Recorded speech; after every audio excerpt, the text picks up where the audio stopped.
नमस्ते दोस्तों, स्वागत है आपका ट्रेडिफाई पर। आज हम एक ऐसे विषय पर गहरे से चर्चा करेंगे जिसने दुनिया भर के लीडर्स और इकोनॉमिस्ट्स की नींदें उड़ा रखी है। यह है एक ग्रैंड विजन, एक मास्टर प्लान जिसका नाम है चाइना मेगा प्रोजेक्ट 2025। यह नाम सुनते ही दिमाग में कई सवाल उठते हैं। आखिर यह प्रोजेक्ट है क्या? क्यों इसे 21वीं सदी का सबसे बड़ा जियोपॉलिटिकल इवेंट माना जा रहा है? इसका स्केल इतना विशाल क्यों है? और सबसे जरूरी सवाल, इसे आने वाले कल में ग्लोबल इकोनॉमी और दुनिया का पावर बैलेंस कैसे बदलने वाला है? इन सभी सवालों के जवाब आपको मिलेंगे आज के इस डिटेल्ड एनालिसिस में।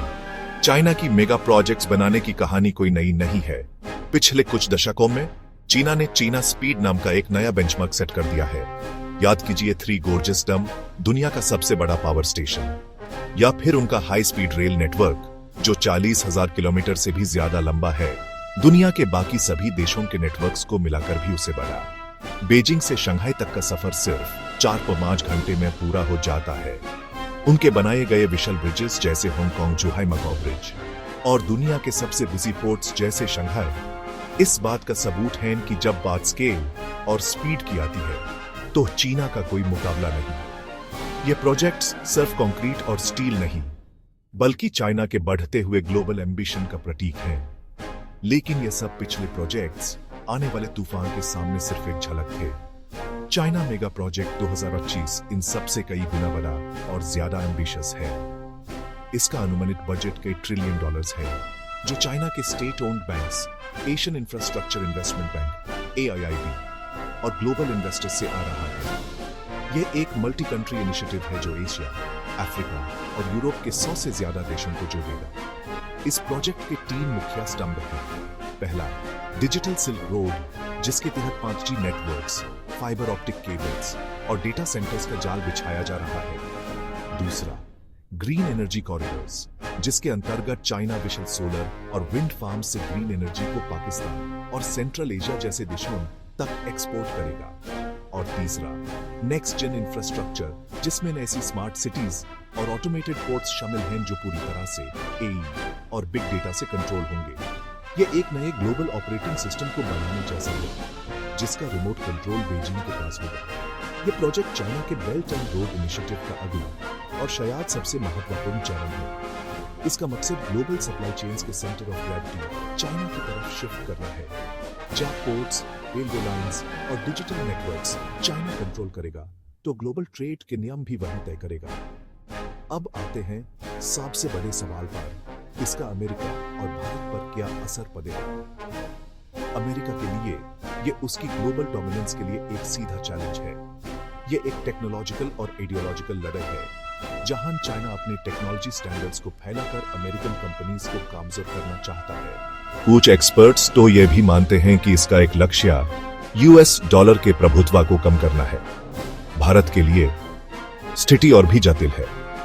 एक तरफ चाइना इस प्रोजेक्ट के जरिए भारत के पड़ोसी देशों में CPE जैसे कॉरिडोर्स बनाकर अपनी स्ट्रेटेजिक प्रेजेंस बढ़ा रहा है, जिसे स्ट्रिंग ऑफ पर्ल्स थ्योरी के रूप में जाना जाता है।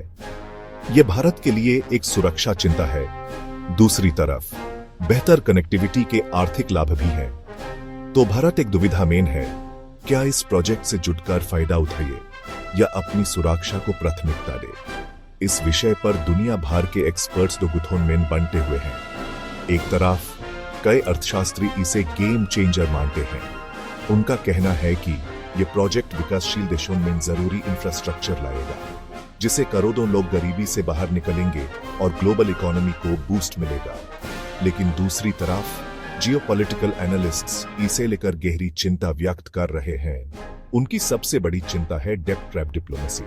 इसका आरोप है कि चीन जानबूझकर छोटे देशों को ऐसे प्रोजेक्ट्स के लिए भारी कर्ज देता है जिन्हें वो चुका नहीं पाते, और जब वो देश कर्ज चुकाने में असफल हो जाते हैं तो चाइना उनसे उनके स्ट्रेटेजिक एसेट्स जैसे पोर्ट्स पर कंट्रोल हासिल कर लेता है।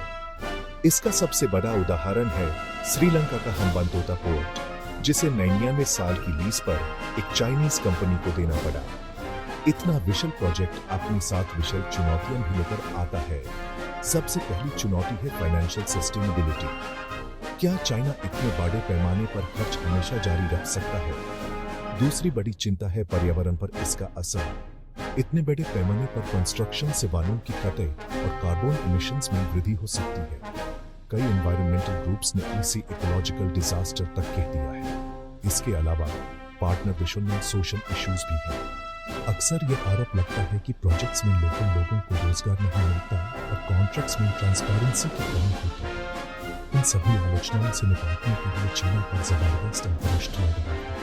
अपने इस विजन को सफल बनाने के लिए चाइना को ज्यादा ट्रांसपेरेंसी लेनी होगी। तो दोस्तों, यदि चाइना मेगा प्रोजेक्ट 2025 की कहानी, एक प्रोजेक्ट जिसमें दुनिया को जोड़ने की क्षमता है, लेकिन साथ ही इसमें दुनिया को बांटने का खतरा भी है। एक तरफ विकास है तो दूसरी तरफ नियंत्रण करना। इसका अंजाम क्या होगा, यह तो वक्त ही बताएगा। अब हम आपसे पूछना चाहते हैं, आपको क्या लगता है, क्या यह प्रोजेक्ट एक ग्लोबल सक्सेस बनेगा स्ट्रेटेजिक फील्ड में? और खास तौर पर भारत को इस मामले में क्या कदम उठाना चाहिए? अपने विचार नीचे कमेंट्स सेक्शन में जरूर साझा करें। अगर आपको ऐसे एनालिसिस पसंद है तो इस वीडियो को लाइक करें और चैनल को सब्सक्राइब